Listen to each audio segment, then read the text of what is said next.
Hello बच्चों, क्या हालचाल। होप आप सभी स्वस्थ मस्त और अपनी परीक्षाओं की तैयारी में व्यस्त होंगे। तो बच्चों, टारगेट 95 सीरीज के एक नए एपिसोड के साथ आपके समक्ष उपस्थित हूं मैं आयुष तिवारी। आज का विषय है द्विघात समीकरण। इससे पहले के वीडियो यदि आप अभी तक नहीं देखे हैं तो कृपया जा करके उनको देख लेंगे, फिर उसके बाद में इसको हम आज कंटिन्यू करते हैं। तो द्विघात समीकरण को समझने के लिए कुछ बेसिक चीज़ें जो हमको ज़रूरी होती हैं, आज हम इस वीडियो में उन्हीं का अध्ययन करेंगे। ये हमारा लेक्चर 01 है। तो चलिए स्टार्ट करते हैं। इससे पहले हमने ये पढ़ा था कि भैया बहुपद किसे कहते हैं। तो बहुपद में हमने 3 प्रकार के बहुपद बेसिकली देखे थे। एक घात वाले बहुपद कुछ इस प्रकार के होते थे, ax प्लस बी, है ना। दो घात वाले बहुपद ax square plus b x plus c, और तीन घात वाले बहुपद a x square a x cube plus b x square plus c x plus d, है ना। ये वाला हमारा एक घात वाला बहुपद था, ये दो घात वाला बहुपद और ये तीन घात वाला बहुपद। इन्हीं बहुपदों के सामने अगर बराबर जीरो लगा दिया जाए, तो ये किस में बदल जाते हैं, समीकरण में। तो अब इसको बोलेंगे एक घात वाला समीकरण, इसको दो घात वाला समीकरण, और इसको क्या बोलेंगे, तीन घात वाला समीकरण। अब चूंकि हमारे चैप्टर का नाम है द्विघात समीकरण, अतः हम इसको क्या करेंगे, अपनी पढ़ाई सिर्फ इस द्विघात समीकरण तक ही अपना सीमित रखेंगे। कोई दिक्कत होप आपको नहीं होनी चाहिए, यहाँ पे कोई दिक्कत। आगे बढ़ते हैं, है ना, समझ में आ गया ना इतना। चलिए साहब आगे बढ़ते हैं, इसको इरेज कर देते हैं।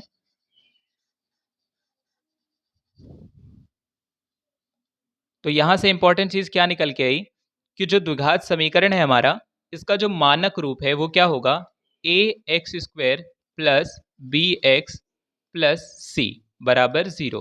तो ये हमारे द्विघात समीकरण का क्या है, मानक रूप है। ध्यान देने वाली बात क्या है कि ए की वैल्यू कभी जीरो के बराबर नहीं होनी चाहिए।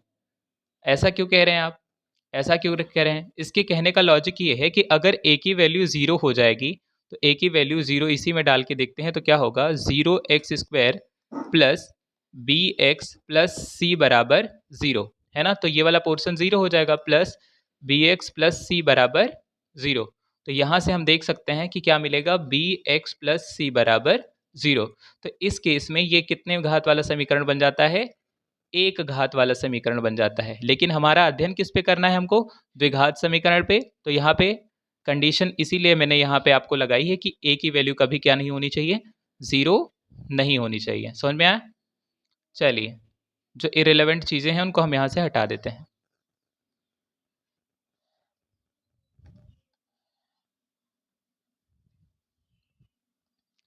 ठीक है, तो कहने का उद्देश्य क्या है कि द्विघात समीकरण का मानक रूप आपके सामने ये लिखा गया है, और उसमें ए की वैल्यू जीरो नहीं होनी चाहिए, इतना चीज आपको याद रखनी है। एक बात और, आप अपनी कॉपी और पेन को साथ साथ में लेकर के बैठें और क्या करें, नोट्स को बनाते रहें। चलिए, अब हमको क्या करना है, कुछ बेसिक बेसिक सीखना है आज। तो ध्यान दीजिए, द्विघात समीकरण के मानक रूप से तुलना करना, है ना। द्विघात समीकरण के मानक रूप से हमको तुलना करना है दिए गए द्विघात समीकरण की। तो देखिए मानक रूप क्या होगा, a x square plus b x plus c बराबर जीरो, इसका मानक रूप है। तो देखेंगे क्या लिखा है, यहाँ पे हम देख सकते हैं कि ए के जगह पे कितना लिखा है, टू। तो ए बराबर क्या होगा, टू, ठीक है। और ये प्लस बी के बराबर क्या होगा, प्लस बी के बराबर होगा माइनस थ्री, है ना। तो हम लिखेंगे b के बराबर क्या है, माइनस थ्री। प्लस लगाने की जरूरत हम लोग समझते नहीं हैं। चलिए आगे देखें, इस c के बराबर में क्या लिखा है, वन। तो हम लिखेंगे c is equal to one. अगर आपको इतना समझ में आ रहा है तो अच्छी बात है, नहीं आ रहा है तो कोई बात नहीं, आगे एक और एग्जाम्पल लेते हैं, वहां से इसको क्लियर करते हैं। चलिए आपके सामने नेक्स्ट एग्जाम्पल, इसके सामने भी वही लिख लेते हैं, a x square plus b x plus c. कोई दिक्कत। तो इस वाले एग्जाम्पल में अगर आप कंपेयर करने डायरेक्ट जाएंगे तो दिक्कत हो जाएगी। देखो, सबसे पहले इस एक्स स्क्वायर वाले पद को आगे करना होगा, फिर इसको लिखना होगा, फिर इसको लिखना होगा, है ना। तो सबसे पहले लिखेंगे ये वाला पूरा का पूरा टर्म अपने चिन्ह के साथ, जैसे समझो, जब तुम कहीं पे खाना खाने बैठ जाओ, तुम्हारी पत्तल तुम्हारे सामने हो, तो क्या पत्तल छोड़ के चले जाओगे? अगर उसमें खाना वाना परसा होगा तो उसको लेके जाओगे। तो वैसे ये जो 3 है अपना पत्तल यानी माइनस को लेके जाएगा। और यहाँ पे प्लस के आगे कुछ नहीं है तो हम लोग क्या मानते हैं, सॉरी 4 के आगे क्या है, कुछ नहीं है तो प्लस मानते हैं। ओके, चलिए आगे बढ़ते हैं। तो यहाँ से ये बन जाएगा -3x² है ना, plus 4x plus 2 is equal to 0। समझ में आया? अब इसको कंपेयर कर लीजिए ax² plus bx plus c is equal to 0 से। तो यहाँ पे हम क्या देख सकते हैं कि ये वाली a की वैल्यू कितनी आ गई, a की वैल्यू कितनी आ गई -3, b की वैल्यू कितनी आ गई 4, b की वैल्यू कितनी आ गई 4 और c की वैल्यू कितनी आ गई 2। समझ में आया? होप आप लोग को समझ में आ रहा होगा। आगे बढ़ते हैं। यहाँ पे देखिए इसमें भी सबसे पहले देखो x² बीच में घुसा है, इसको आगे लेके आओ, है ना। और यहाँ पे थोड़ा सा गलती हो गई थी, यहाँ पे 300x लिखना था। ठीक है, चलो इसको करते हैं। कैसे करेंगे? देखो यहाँ से -x² प्लस 300x और इसके आगे कुछ नहीं है तो प्लस का 1 इज इक्वल टू 0। फिर इसकी भी तुलना कर देते हैं, x² plus ax² plus bx plus c, यहाँ से फिर से x गायब कर दिए थे। तो देखो यहाँ पे कुछ नहीं है तो -1 होगा, तो a की जगह पे कितना आएगा, a की जगह पे कितना आएगा -1।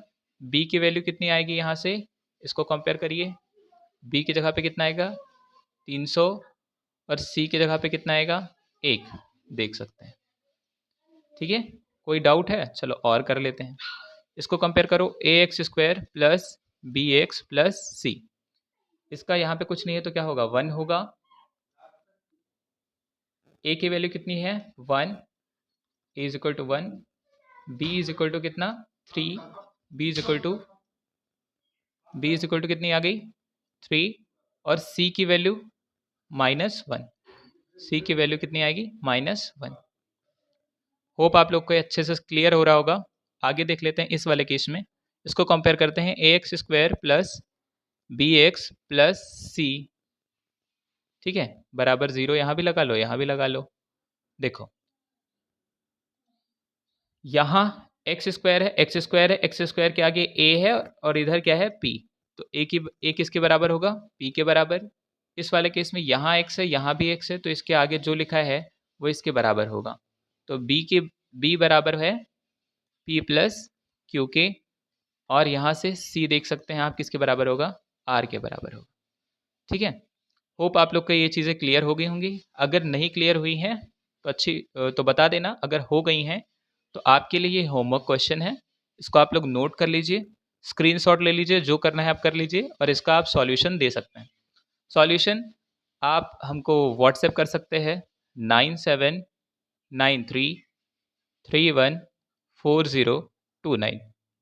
ठीक है, और अगर आप हमारे ऑनलाइन टेस्ट सीरीज़ को ज्वाइन करना चाहते हैं तो भी आप इसी नंबर पे कांटेक्ट कर सकते हैं। अगर इस कोर्स को पेन ड्राइव में अगर आप पाना चाहते हैं तो भी आप हमसे यहाँ से कांटेक्ट कर सकते हैं, और बोर्ड परीक्षा को लेकर किसी भी समस्या के लिए आप हमको इसी नंबर पे कांटेक्ट कर सकते हैं। आगे बढ़ते हैं।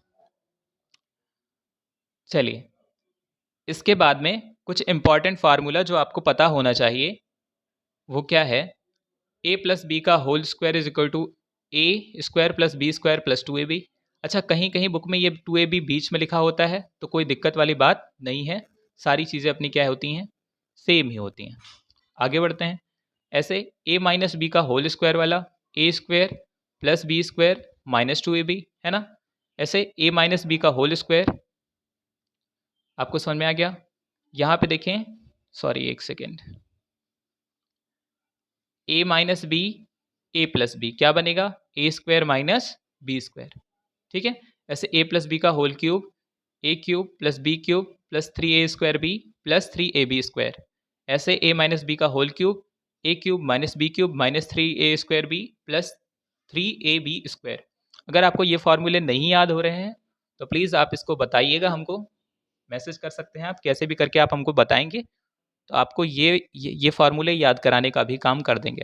और एक ऐसे वीडियो कर देंगे जहाँ पे सारे के सारे फार्मूले कवर हो जाएंगे, ठीक है। और एक सजेशन है आपके लिए, यहाँ पे मैंने लिखा था आपको सजेस्ट किया जाता है कि इन फार्मूलाज पे आप मान रखना सीख लीजिए, है ना। जैसे मेरे पास ये वाला था, ये क्या लिखा है 2x+3 का होल स्क्वायर, है ना। तो कैसा दिख रहा है आपको समझ में आ रहा होगा, ए स्क्वायर, एक सेकेंड, ये कैसा दिख रहा है, ए प्लस बी के होल स्क्वायर टाइप का दिख रहा है ना। तो आपको इस फॉर्मूले, ए प्लस बी का होल स्क्वायर क्या होता है, a square plus b square plus 2ab, समझ में आ रहा है। तो ए के जगह पे क्या लिखा है, ये वाला, और बी के जगह पे क्या लिखा है, ये वाला। बस इसी की वैल्यू डालनी है हमको। तो क्या मिलेगा, 2x का होल स्क्वायर प्लस 3 का स्क्वायर, है ना, प्लस इस फार्मूले से 2, ए की वैल्यू है अपनी 2x, है ना, 2x इंटू बी की वैल्यू हमारी है कितनी 3, तो यहाँ से 3 डालेंगे और इसको सॉल्व करेंगे आगे। देखो ये जो 2x² है ना, तो ये ऐसे 2x के ऊपर स्क्वायर लगा है, तो आप देखेंगे ये 2 के ऊपर भी स्क्वायर आएगा और x के ऊपर भी स्क्वायर आएगा। 2 का स्क्वायर 4 और x के ऊपर स्क्वायर x², तो यहाँ से बनेगा 4x² प्लस 3 का स्क्वायर यानी 3 त्रिका 9 प्लस, देखो 2 दूनी 4, 4 तियाँ 12, 12 और ये पीछे का x, ठीक है। इसको चाहो आप ऐसे लिख सकते हो 4x² प्लस 12x प्लस 9, ठीक है, ऐसे लिख सकते हो आप। होप आप लोग को समझ में आ रहा होगा। आगे देखते हैं, एक और एग्जाम्पल करते हैं। यहाँ पे भी वही काम, a प्लस बी का होल स्क्वायर सेट करो, ये आपका a है, आपका b है। तो क्या होता है, a स्क्वायर यानी इतने का स्क्वायर, 3x लिखो ऊपर स्क्वायर, फिर 1 लिखो उसके ऊपर स्क्वायर लगाओ, फिर प्लस लगाओ, फिर 2 लिखो, फिर इस वाले 3x को लिखो a की जगह पे, इंटू 3x इंटू इस वाले 1 को लिखो, कोई दिक्कत नहीं। तो ऐसे में क्या होगा, इस 3 के ऊपर भी स्क्वायर है और इस x के ऊपर ही स्क्वायर है, तो 3 का स्क्वायर होगा 9 और x², ठीक है। 1 का स्क्वायर 1 प्लस 2 तियाँ 6 एकम 6 और इधर x, फिर 9x², इस 6x को यहाँ लिख लो और प्लस का 1, ठीक है। समझ में आ रहा होगा, होप करता हूँ। यहाँ पे देखें v+1 v-1, v+1 v-1, तो यहाँ पे देखो ये वाला फॉर्मूला है a minus B A plus B, क्या होता है a² माइनस b², देखो बन रहा है या नहीं बन रहा है, देखो यहाँ पे a plus B A minus B इस प्रकार का है या नहीं है, a के जगह पे v है और b के जगह पे 1 है, क्लियर है। तो यहाँ से इसका आंसर क्या होगा, डायरेक्ट v² माइनस 1², इसका मतलब क्या होगा v² माइनस 1। होप करता हूँ आपको ये सारी चीज़ें क्लियर हो रही होंगी। ऐसे ये भी देखिए a माइनस बी और a प्लस बी टाइप का बन रहा है, a के जगह पे कितना लिखा है साइन थीटा और b की जगह पे कितना लिखा है कॉस थीटा, तो सिंपली इसका आंसर क्या आएगा, sine square theta minus cos square theta, clear है। a के जगह पे ये लिखा है, b के जगह पे ये लिखा है, तो और यहाँ पे a के जगह पे ये, b के जगह पे ये, फॉर्मूला क्या होगा a² माइनस b², तो a के जगह पे हम डाल दिए साइन थीटा और b के जगह पे हमने डाल दिया कॉस थीटा, ठीक है। होप करता हूँ आपको सारी चीज़ें क्लियर हो रही होंगी। इस वाले को भी देख लेते हैं। इसमें देखें a प्लस बी का होल क्यूब बन रहा है ना, a प्लस बी का होल क्यूब, फॉर्मूला क्या होता है a³ plus b³ plus 3a² plus 3ab²। a के जगह पे क्या डालना पड़ेगा यहाँ पे x और b के जगह पे कितना डालना पड़ेगा 2, है ना। तो चलो आगे बढ़ते हैं और इसको भी निपटाते हैं। देखो a जहाँ पे है वहाँ पे आप x रखिए और जहाँ पे b है वहाँ पे आप 2 रखिए, a के जगह पे x और b के जगह पे 2, यहाँ पे 3, a के जगह पे वही अपना x और b की जगह पे 2। तो देखो यहाँ क्या आएगा x³ प्लस 2 का क्यूब, है ना, यहाँ पे स्क्वायर लग गया था, 2 का क्यूब कितना आएगा 8 अब यहाँ से दो 2 दूनी 4 हो गया, 4, ये गलती कर गया, यहाँ पे 2 नहीं होगा, क्या होगा, 3 होगा।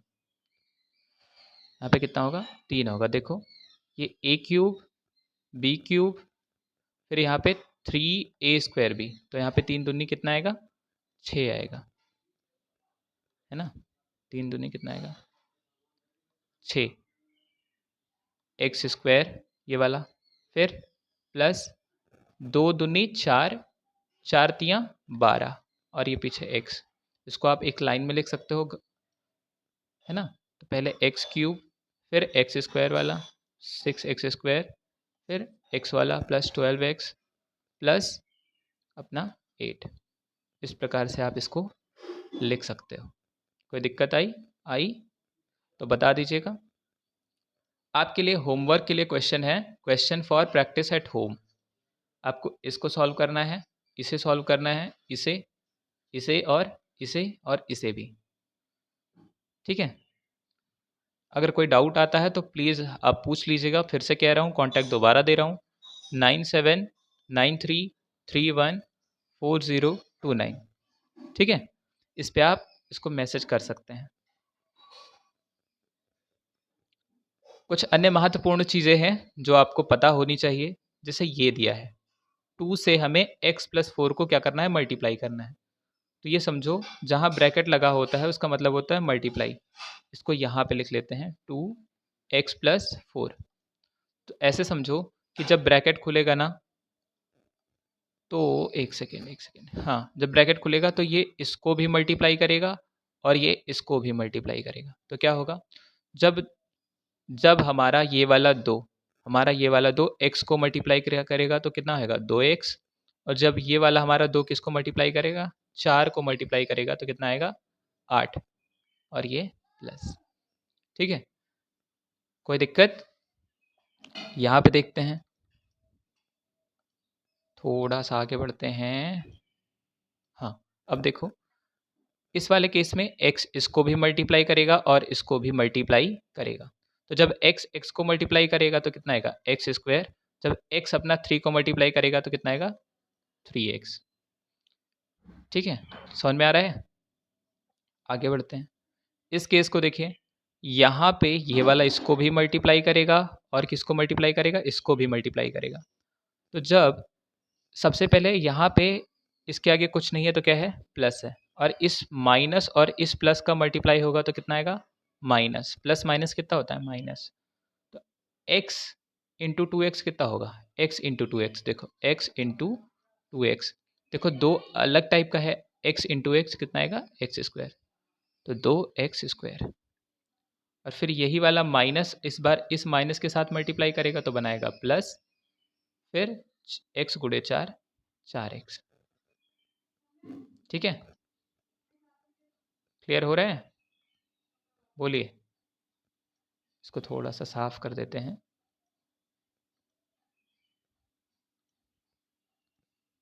होप करता हूँ आप लोग को समझ में आ रहा होगा। नहीं आ रहा है तो प्लीज़ आप दोबारा से पूछ सकते हैं। आगे बढ़ते हैं।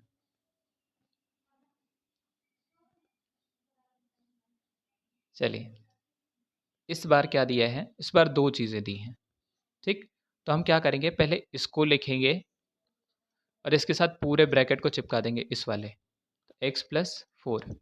फिर जो बचा वाला पोर्शन है +2, इसको लिखेंगे, फिर इसके साथ भी बचे वाले पूरे पोर्शन को चिपका देंगे, x+4। अभी ये तो पहले जैसा हो गया, x into x, x square, x into 4, 4x, 2 into x, 2x, 2 into 4, 8। Add कर लो, एक्स स्क्वायर, 4x और 2x कितने मिल के हो गए, 6x, और यहाँ पे 8। तो ये हो गया आपका फाइनल आंसर, ठीक है। इस वाले को देखो, इसमें भी वही करना है, पहले इस x को लिखो और पूरे ब्रैकेट को चिपका दो, x square minus 6x plus 9। फिर इस -3 को लिखो और इस पूरे ब्रैकेट को चिपका दो, इस ये वाला x square minus 6x plus 9, ठीक है। अब इससे पहले जैसे मल्टीप्लाई कर लो जैसे करते थे। कैसे करते थे याद है? देखो, इसका इससे होगा तो एक्स क्यूब, फिर इसका जब इससे होगा तो -6x², इसका जब इससे होगा तो प्लस का 9x, फिर ये वाला इसके आगे क्या है प्लस, तो ये समझो माइनस जो लगा है ना, ये सबका अंदर का चिन्ह बदलता चला जाएगा। 3 × x², 3x², और इस प्लस माइनस माइनस, 3 × 6 कितना आएगा? 3 × 6 आएगा 18, और माइनस माइनस का गुणा हो गया प्लस, और ये पीछे वाला एक्स ऐसे कैसे, और ये माइनस और इस प्लस का गुणा कितना आएगा? माइनस, है ना, और 3×9 = 27। ठीक है, अब इसको क्या कर दो, सिंप्लीफाई कर दो, और आपका काम चंगा। यहाँ से देखो x³ यहाँ पे -6x² और यहाँ पे -9x -3x², तो कितना आ गया? -9x², फिर यहाँ पे 9x और यहाँ पे 18x, तो कितना आ गया? प्लस का 27x, और यहाँ पे कितना आ गया? माइनस का 27। तो ये है इसका कुछ सॉल्यूशन। ठीक, समझ रहे हो? आगे बढ़ते हैं। तो देखो ये वाला कैसे करेंगे, इस वाले x को आप ऐसे लिखिए, फिर इसके साथ इस पूरे ब्रैकेट को चिपका लीजिए। 2x² - 4x + 2, फिर इस -3 को लिखिए, फिर पूरे ब्रैकेट को इस वाले को चिपका दीजिए इसी के साथ। 2x² - 4x प्लस का 2। ठीक है, अब क्या करना है, इसको इससे मल्टीप्लाई करेंगे तो आएगा 2x³, फिर इसको इससे मल्टीप्लाई करेंगे तो -4x², इसको इससे मल्टीप्लाई करेंगे तो कितना आएगा? प्लस का 2x, फिर इसको इससे मल्टीप्लाई करेंगे तो अच्छा, एक बार जब माइनस आगे लगा हो ना तो थोड़ी देर के लिए अंदर वाला जो प्लस माइनस लगाते हो उसको ना लगाया करो, नॉर्मल मल्टीप्लाई करो। तो 3 दूनी 6x², फिर 3 चौके 12x, फिर 3 दूनी 6। अच्छा, अगर यहाँ माइनस लगा है ना, माइनस लगा है तो अंदर वाले सभी के चिन्ह कैसे हो जाते हैं? बदल जाते हैं। ये वाला प्लस है तो ये क्या बन जाएगा? यहाँ पे माइनस, यहाँ पे जो माइनस था वो क्या बन जाएगा? प्लस, और यहाँ पे प्लस जो है वो क्या बन जाएगा? माइनस। समझ में आया? बोलो, कोई दिक्कत है? होप नहीं होगी। आगे करो। ये आ गया 2x³, यहाँ पे और कोई x² वाला है? बिल्कुल है, यहाँ पे -4x² -6x², तो -10x², तो यहाँ पे प्लस का 2x और प्लस का 12x, तो कितना आएगा? प्लस का 14x। ठीक है, और यहाँ पे क्या बचा? माइनस का 6, तो इसको आप ऐसे लिख लीजिए, और आपका ये सॉल्व हो गया। होप आप लोग को समझ में आया होगा। तो आपके लिए होमवर्क में है क्वेश्चंस, ये वाले करना है, ये करना है, ये करना है, ये करना है, और ये भी करना है। आपके सारे होमवर्क क्वेश्चन हैं। चलिए, एक चीज़ और बचा है इस वीडियो में, पक्षांतर करना। ऐसे कुछ चीज़ें लिखी हुई हैं तो पक्षांतर करके कैसे सॉल्व करते हैं। एक चीज़ ध्यान रखना, जब पक्षांतर करते हैं तो बराबर के जब कोई चीज़ इधर है और इधर जाती है तो उसका चिन्ह क्या है? बदल जाता है, या फिर इधर है इधर जाती है तो उसका चिन्ह कैसा हो जाता है? बदल जाता है। आइए सीखते हैं कैसे होगा। तो यहाँ पे लिखा है 2x², इसको ऐसे नोट करते हैं, प्लस 2x ऐसे नोट करेंगे, प्लस का 1 इसको भी ऐसे ही नोट करेंगे। इन सबको बराबर की उधर इधर की ओर हम लाना चाहते हैं, तो इधर x के आगे कुछ नहीं है तो क्या है? प्लस, तो आएगा इधर -x²। ये वाला प्लस में है, इधर आकर के -x, और ये वाला प्लस में है, इधर आकर के -3 = 0, क्योंकि अब इधर कुछ रह नहीं गया। ठीक है, समझ में आ गया? अब क्या करेंगे, यहाँ पे 2x² था, उसमें से एक x² वाला टर्म घट गया, तो कितना बचा? x²। ध्यान रखना, x² के साथ ही जुड़ेगा और घटेगा, किसी दूसरे के साथ ये सारी चीज़ संभव नहीं है। समझ रहे हो? तो देखिए, यहाँ से 2 गायब हो गया। ठीक, यहाँ पे 2x है और यहाँ पे 1x है, तो 2x में से 1x चला गया, कितना बचा? 1x, और यहाँ पे कितना बचा? फिर -3। ठीक है, तो ये हो गया सॉल्व। आगे बढ़ते हैं। इस वाले को देखिए, यहाँ है सेम काम, 2x, सॉरी 2 नहीं है यार, 2 नहीं है, 2 नहीं है यहाँ पे, 3x³ plus 2x² minus 4x plus 1, इसको इधर ले आएंगे तो -2x³, इसको इधर की ओर लेके आएंगे तो प्लस का 2x² और ये वाला माइनस का 4x और ये वाला प्लस का 1 बराबर 0। कि बराबर की दूसरी साइड लेके जाएंगे तो जो यहाँ पे हो रहा होगा वो उसका अपोजिट होगा, यहाँ पे जुड़ रहा है तो यहाँ पे घट रहा है तो इधर आकर के जुड़ेगा। ठीक, आगे करते हैं। देखो यहाँ पे 3x² था, 3x³ था, यहाँ पे 2x³ चला गया, कितना बचा 1x³। ठीक है, यहाँ पे 2x² था और 2x² और आ गया तो कितना आ गया 4x²। ठीक है, यहाँ पे माइनस का 4x था, यहाँ पे -4x और आ गया तो कितना आ गया माइनस का 8x। यहाँ पे प्लस का 1 और ये वाला प्लस का 1 यानी प्लस का 2 = 0। तो ये भी हमारा कुछ सॉल्व हो गया। ठीक है, अगर आपको ये सारी चीज़ें समझ में आई हैं तो अच्छी बात है, नहीं आई है तो आप बताइएगा। होमवर्क क्वेश्चन आपको इसको होमवर्क में करना है और 9793314029 पर आपको सेंड कर देना है इसका सॉल्यूशन कि देखो भैया सही है या गलत है, हमने कैसा किया है, कितना मेहनत करी है। ठीक है, आगे बढ़ते हैं। आगे thank you, THANKYOU, thank you. बस आज के लेक्चर में इतना ही सीखेंगे, कल के लेक्चर में लेक्चर 2 कल से स्टार्ट करेंगे। तो बताइएगा कैसा लगा आपको आज की वीडियो। जो भी डाउट है आप हमको पूछ सकते हैं, अगर कुछ सुझाव इम्प्रूवमेंट देना चाहते हैं तो प्लीज़ आपका स्वागत है। जय हिंद, वंदे मातरम।